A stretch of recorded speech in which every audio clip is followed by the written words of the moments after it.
com muita alegria que estamos aqui no canal do Instituto Expo Religião e vamos apresentar um pouco das tradições da cultura judaica.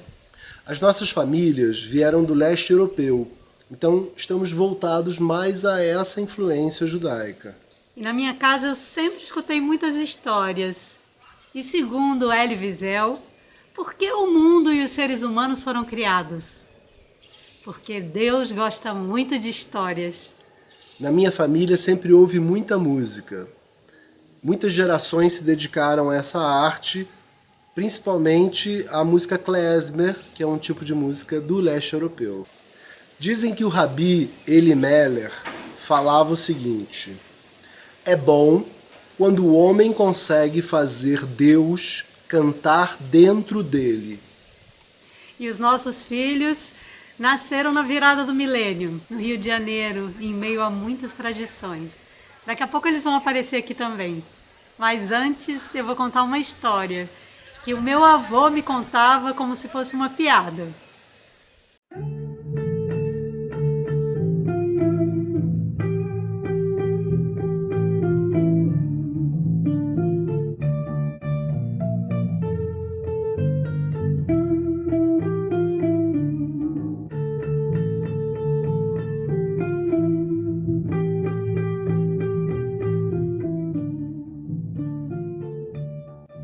Era uma vez um homem,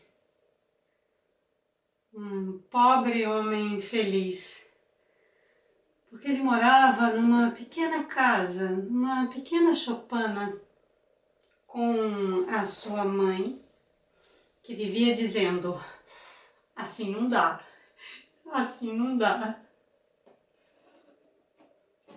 Também com a sua mulher, que vivia dizendo: marido, faz alguma coisa, marido, faz alguma coisa. E também com seus 6 filhos, com a Sara, que adorava bicho, e também com o Rafael e com a Miriam, que viviam brigando. É meu, é meu, é meu, é meu, é meu, é meu. E também com a Esther, que vivia dormindo.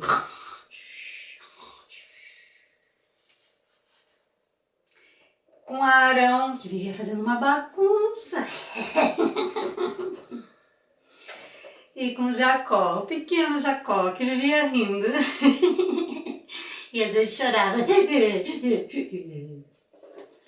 Bom, por eles viverem numa casa tão pequena, aquela gente toda, era muito difícil viver ali. Eles viviam esbarrando uns nos outros, brigavam muito.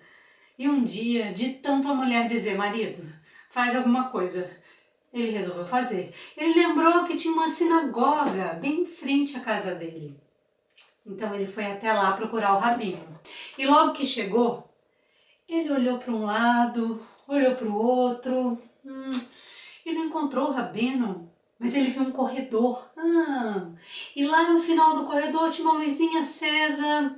E foi lá que ele encontrou o rabino, lendo algumas escrituras.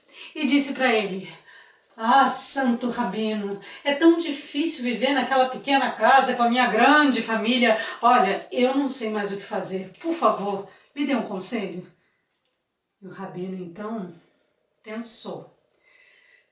Alisou a sua longa barba branca e por fim disse: ah, pobre homem infeliz, por acaso o senhor tem algum bicho? Eu tenho 2 galinhas e um ganso. Ah, ótima! Pegue as galinhas, a ganso e leve-os para morar junto com vocês dentro da choupana. E o homem achou aquela ideia meio esquisita. Bom, mas o rabino que tinha dito, não é?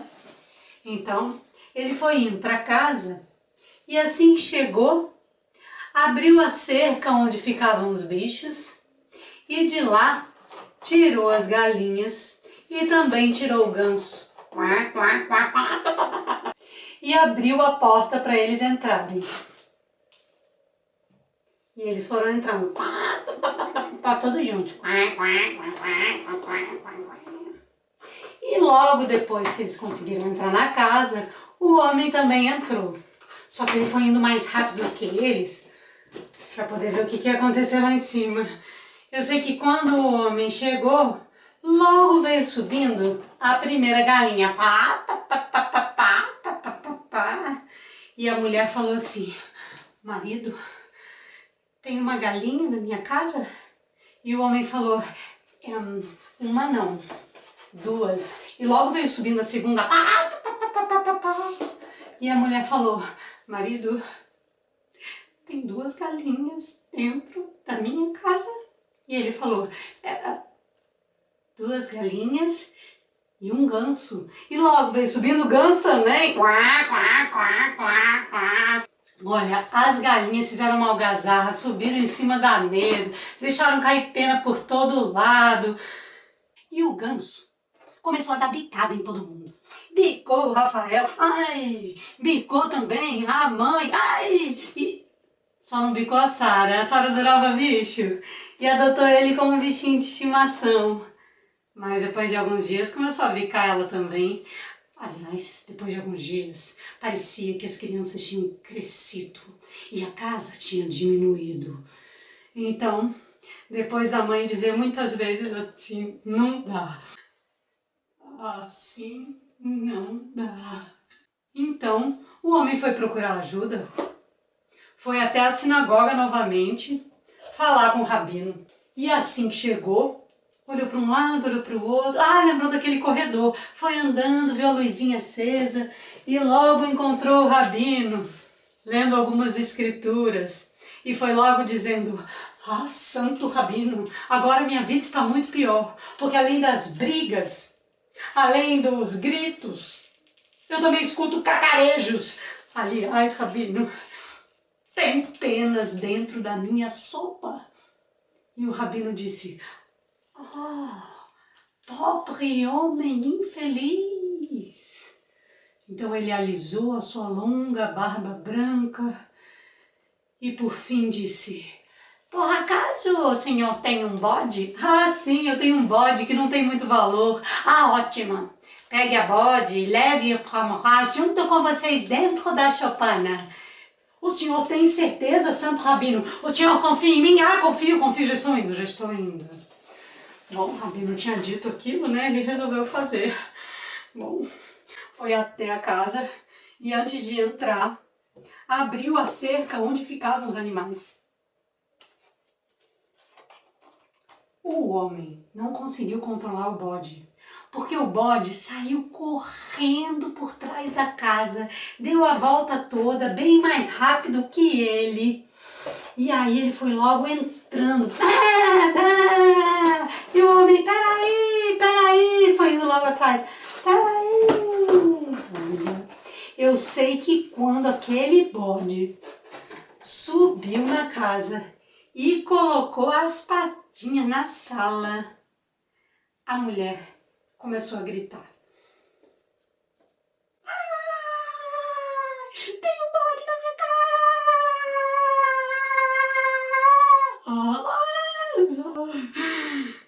E o homem, a essa altura, já tinha conseguido subir. A mulher falou, eu não tô acreditando.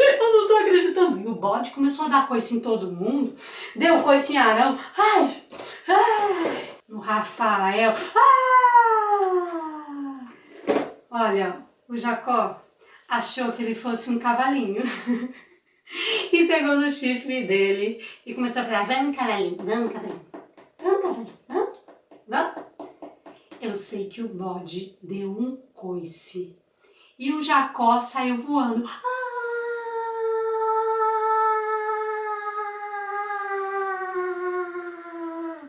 E foi parar bem na mesa da sopa, junto com as galinhas, junto com a sopa, fez uma lambuzeiragem danada e ele começou a rir.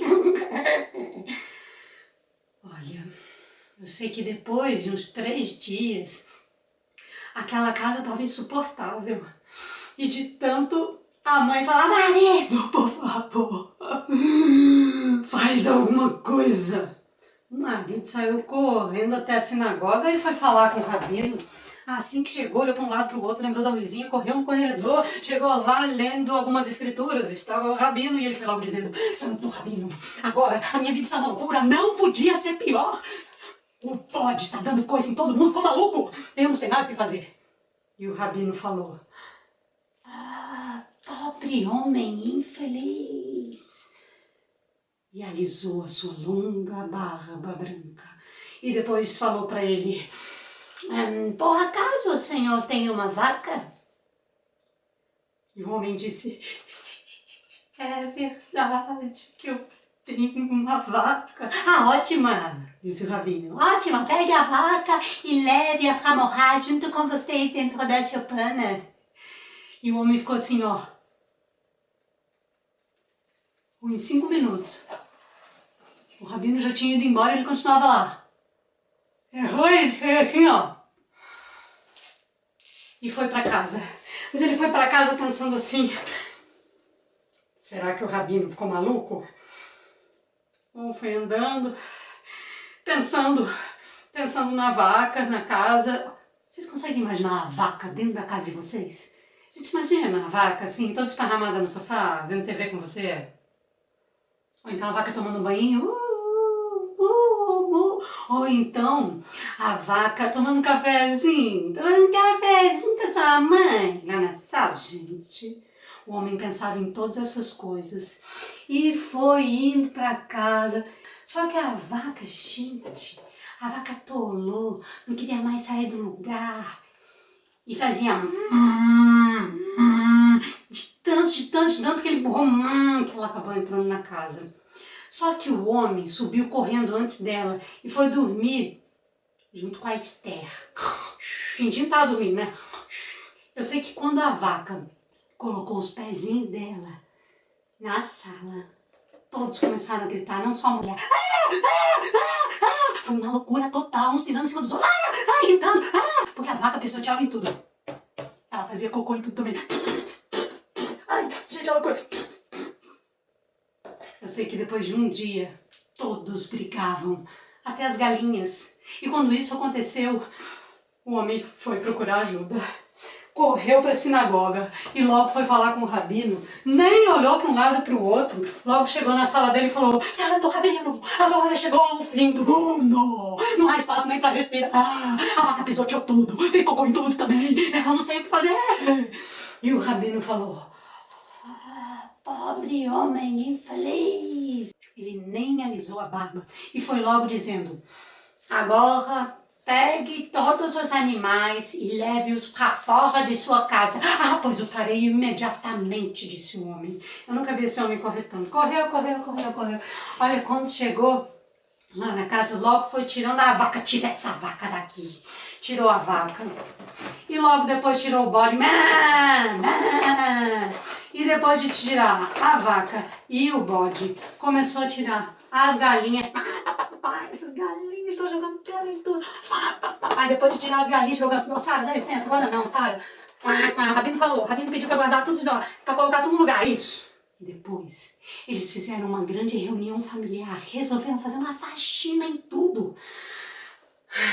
Eu sei que à noite não tinha mais cocô de vaca, não tinha mais penas de galinha. Aliás, não escutava mais aquele berro do bode, não se escutavam mais brigas, nem o choro do Jacó. Aliás, estava tudo tão silencioso, tão calmo, que a família dormiu toda juntinha, assim, ó. E pela primeira vez, o homem infeliz dormiu sorrindo. E no dia seguinte, ele voltou correndo até a sinagoga e foi falar com o Rabino. E logo disse a ele: Santo Rabino, somente com a minha família dentro da casa está tudo tão calmo, tão tranquilo, tão em paz. Que felicidade! Tumbala, tumbala, tumbala, laica, tumbala, tumbala, tumbala, laica, tumbala, laica, spimala, laica,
Wachsen und regen, liebe Kindbrennen, nun ich euch fern, Häschen bängen, weinen und tränen. Tumbala, tumbala, tumbala, laika, tumbala, tumbala, tumbala, laika, tumbala, laika, spiel bala, laika, Freude soll sein. Tumbala, tumbala, tumbala, laika, tumbala, tumbala, tumbala, laika, tumbala, laika, spiel bala, laika, Freude soll sein.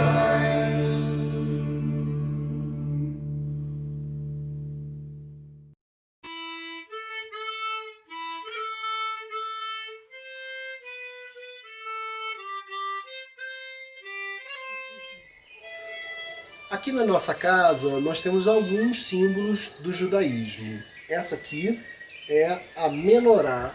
A menorá é um dos símbolos mais antigos do povo hebreu. Ela é um candelabro de 7 braços e dizem que a função mais importante dela era iluminar a leitura da Torá, da Bíblia, né? Nosso livro sagrado. E esses aqui são os castiçais que eram da minha avó. Todas as sextas-feiras ela acendia no Shabat. O Shabat é o 7º dia, o dia do descanso, né? Quando até Deus descansou da criação. Então é comum, né? É tradição se acender as velas ao despontar da primeira estrela na sexta-noite. E a kippá? A kippá é esse chapeuzinho que nós usamos em sinal de respeito a Deus. Nós que não somos muito religiosos, nós usamos para rezar e para ir a lugares sagrados, como um sinal de respeito. Essa kippá, particularmente, foi do bar mitzvah do nosso filho mais velho, e bar mitzvah é quando o rapaz, aos 13 anos, é preparado para saber participar dos ritos, né? E fala da estrela. Essa kippá a gente escolheu com uma estrela aqui. Essa estrela é o símbolo de Davi, é a estrela de Davi. Em hebraico se diz Magen Davi, que a tradução na verdade é escudo de Davi. É o símbolo da casa de Davi. E dizem que quando ela é trançada, simboliza algo relacionado a Salomão, né? Tem pessoas que falam isso, né? Eu vou botar minha kippá então para fazer uma oração que eu gosto muito. Barehu atah Adonai Eloheinu melech haolam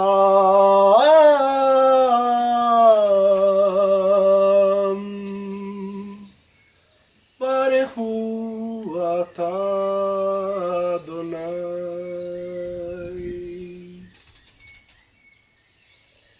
E agora eu queria que vocês conhecessem a mezuzá. Só que eu não posso trazer ela até aqui, porque ela tá lá na entrada de casa. Vamos lá? Vamos lá. Essa aqui é a mezuzá. E dentro dela tem 2 rezas. É um símbolo de proteção que a gente coloca na entrada da casa, do apartamento, no portão. E antes da gente entrar em casa, pela tradição, a gente toca na mezuzá e dá um beijinho. E essa aqui, quem trouxe para mim de presente foi a minha irmã, trouxe lá de Jerusalém. E esse símbolo é tão antigo, mas tão antigo, desde a saída dos hebreus da escravidão do Egito.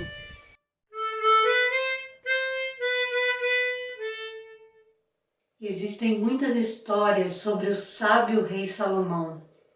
Dizem que ele era tão sábio que ele sabia a linguagem dos pássaros.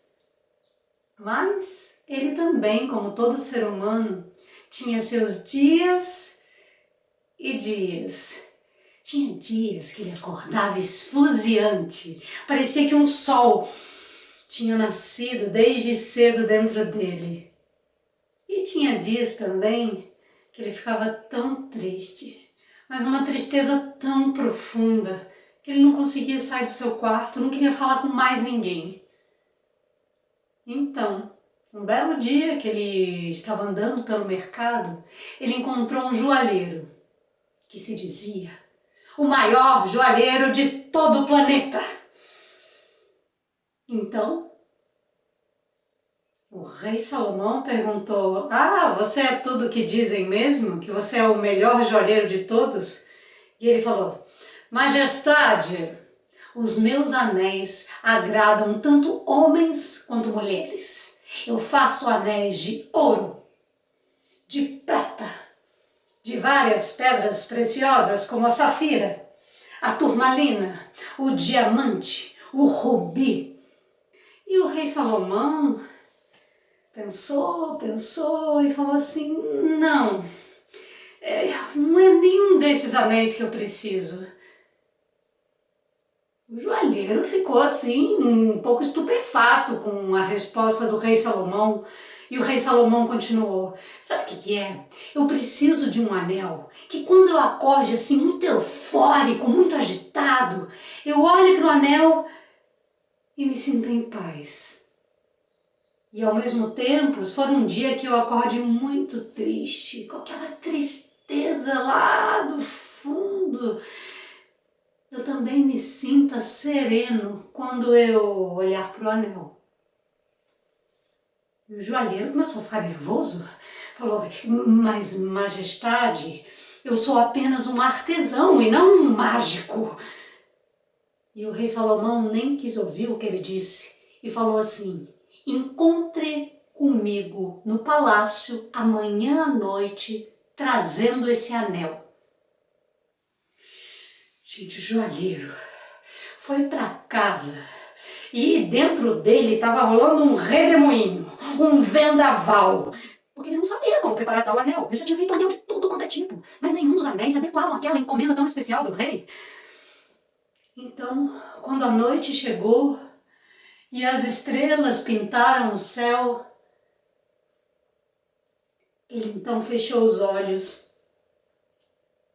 e perguntou lá para dentro dele: como é que eu vou fazer esse anel?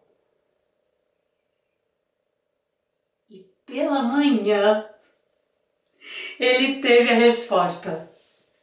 Ele acordou com uma frase na cabeça. Foi então que ele correu, pegou suas ferramentas e começou a fazer um anel de ouro e diamantes para o rei.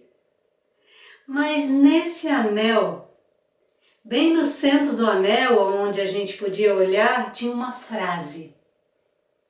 Então, ele pegou o anel depois de pronto, colocou numa caixinha e foi até o palácio entregar o anel para o rei.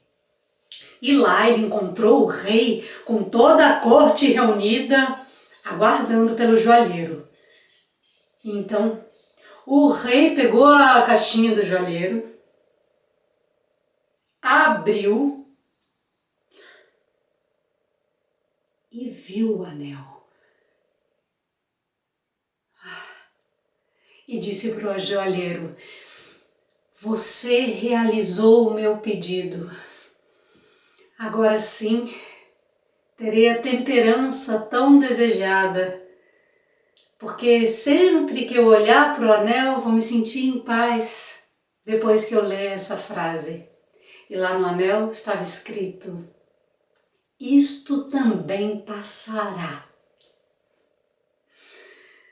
Você conhece alguém que precisa desse anel? Ou você aí? E talvez não tenha como mandar fazer? Ah, não tem problema.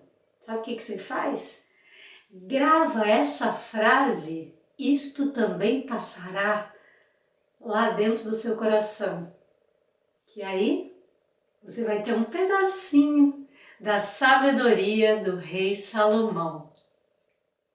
Nós da tradição judaica temos o costume de cumprimentar as pessoas dizendo Shalom Aleichem, que significa paz para todas e todos. E como é que responde? Aleichem Shalom. No leste europeu se falava o Yiddish, e hoje no mundo inteiro tem pessoas ainda que falam Yiddish, e em Yiddish se fala Sholem Aleichem ou Sholem Aleichem. E aí responde? Aleichem Sholem. Ou Aleichem Sholem. Em árabe, esse cumprimento também é comum, porque o hebraico e o árabe são línguas irmãs, são línguas semíticas, né? Então, em árabe se fala Assalamu alaikum. E como é que responde? Aleikum Salam. E agora a gente vai tocar e cantar uma música que se chama Eveinu Shalom Aleichem, uma música tradicional do folclore judaico e que quer dizer que haja paz para todas e todos. Shalom Aleichem.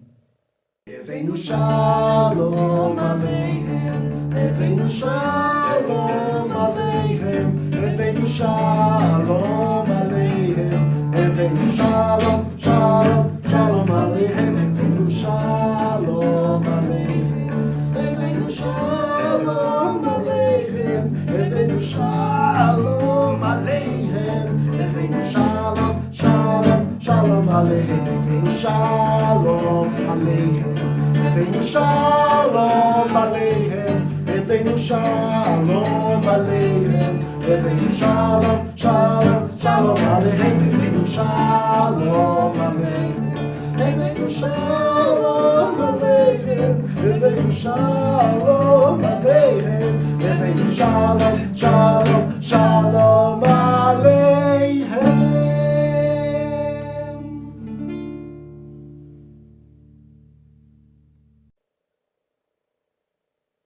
Um rabino caminhava com seus discípulos e no sentido oposto veio um peregrino e perguntou a ele: Mestre, eu gostaria de saber qual é o momento exato em que a noite termina e o dia começa. E o rabino, em vez de responder, preferiu perguntar para os seus discípulos. E um deles disse: mestre, é quando, no nascer da aurora, podemos distinguir uma pereira de uma macieira. E o rabino falou: não, não é isso, meu caro. E o segundo discípulo então disse: mestre, é quando podemos ver ao longe na estrada um cavalo correndo. E o rabino novamente falou: não, também não é isso. E um terceiro discípulo falou: mestre, é quando podemos distinguir um cabelo branco de um cabelo preto. E o rabino falou: também não é isso. E todos os discípulos e o peregrino falaram em coro: por favor, mestre, qual é o exato momento em que a noite termina e o dia começa? E o rabino então, com toda alegria, respondeu: é quando pudermos olhar para qualquer ser humano e reconhecer nele um irmão. Nesse momento, não importa que horas sejam, podemos ter certeza de que a noite terminou.